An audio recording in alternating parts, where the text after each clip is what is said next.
Deus, que horror. Que escândalo. Ai, não aguento. Vamos lá, amor, tirar logo. Que escândalo. Vamos tirar logo, vamos lá. Vem. Pera, amor. Peraí. Não vou ter nem o gosto de ver como é que ficou, né? Vai, o computador. Você não viu, não? Ela não estava enxergando. Vem, vamos lá. Vamos pra mesa de parto. Pressiona que fica pior.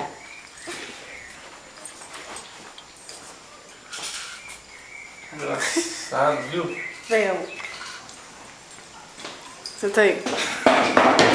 Você deve estar achando isso um divertimento, né?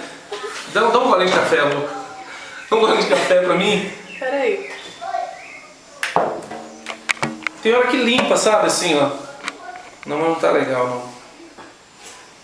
Melhor tirar. Vou comprar uma lente pra mim, vai ver. Vou fazer um exame de vista direitinho.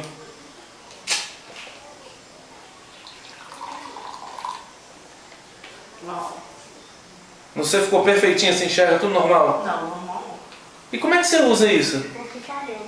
Hã? Que eu achei que ia melhorar. Ah, então, o meu aqui, ó.